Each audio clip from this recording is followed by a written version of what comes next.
Boundless universe had some trouble, and we seemed to be staring into a black hole for a while. First, the snow meteorites weren't falling, getting lost somewhere in space and unable to find a way to home worlds. And then this. That's what happens when you have Oortmas in July. Hello Boundless citizens, Boundmore here, talking things boundless for you.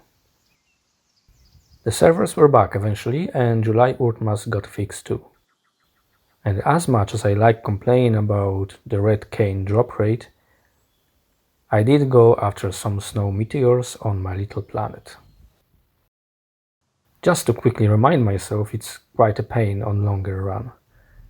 Yes, I do love the moment snow meteors hit the ground. I can watch that happening almost endlessly.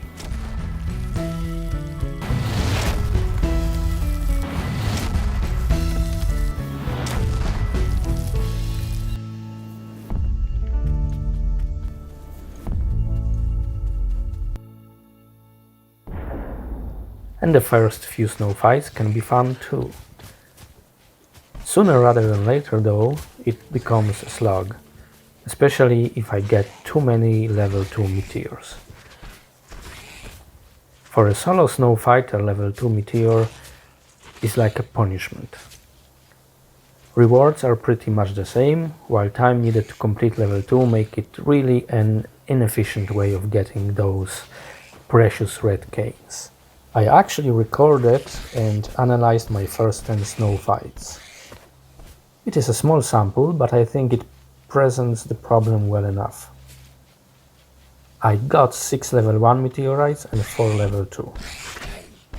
Red canes dropped at almost the same rate, 4.7 for level 1 and 4.5 for level 2.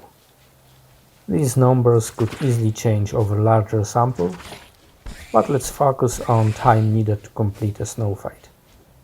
I was able to complete level 1 meteorites within 2 minutes and 27 seconds on average, while level 2 took me 6 minutes and 53 seconds on average.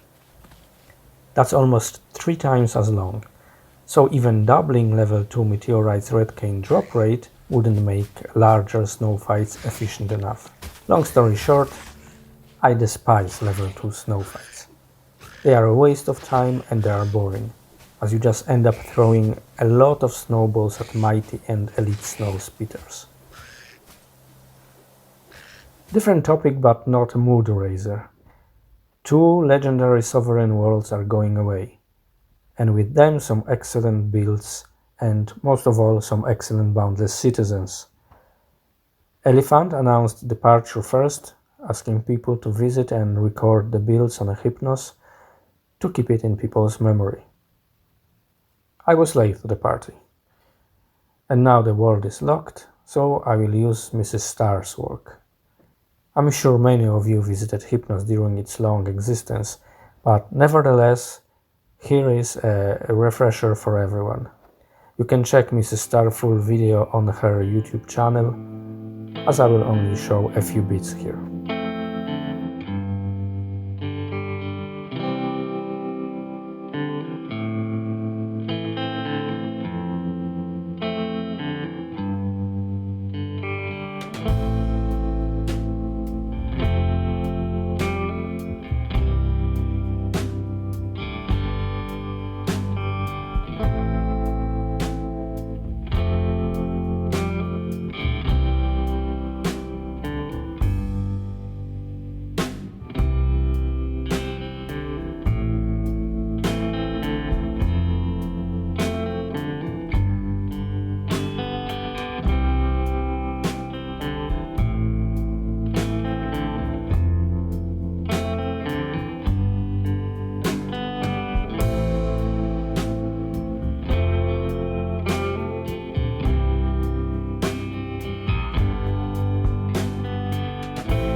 Then there is HSE Guild Sovereign, now to be abandoned as well.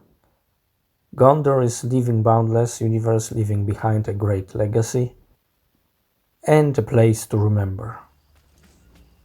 This time I managed to hop on the goodbye train and run around HSE builds once more to give you this to remember.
Something positive to balance out the sad stories. New sovereigns appear as well. Samski has just opened one and I went to visit, of course. I needed that after a snow fight slog and the sad news on Hypnos and HSE.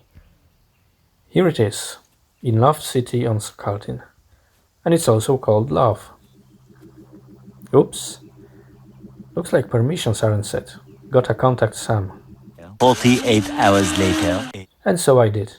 And here we are again. Attempt number 2. Samski is here. Looks like asleep while standing. AFK dreaming. The world is open now though, and the portal leads to Glimball Farm. The color of Gleam is set to Cold Slate at the moment, and there's plenty of it already farmed and available from shop stands, should you care to spend coin rather than whack it yourself. 2 portals to other block farms as well, while more farming areas are available in form of location tokens.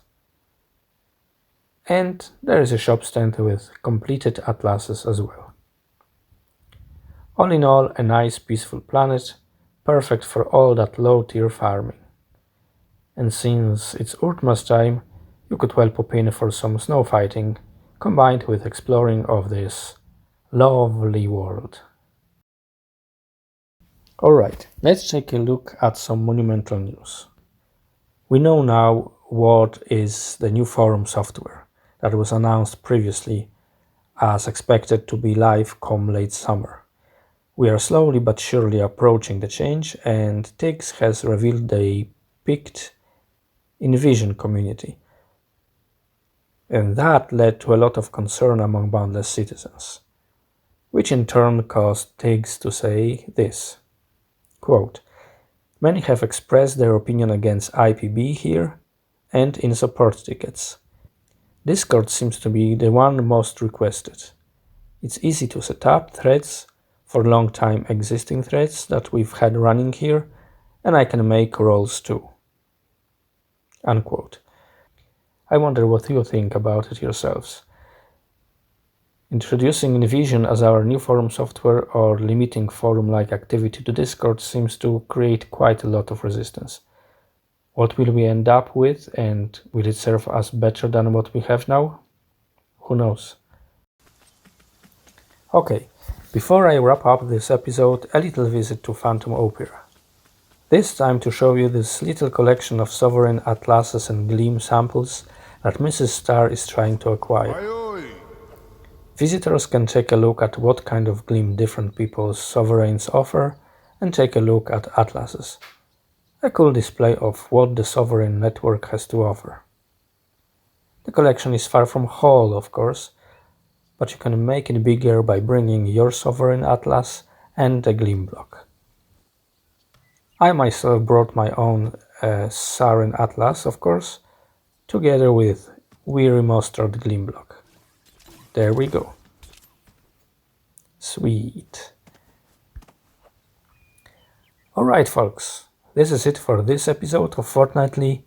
Thank you very much for watching. See you in the next one. And as always, remember to stay boundless.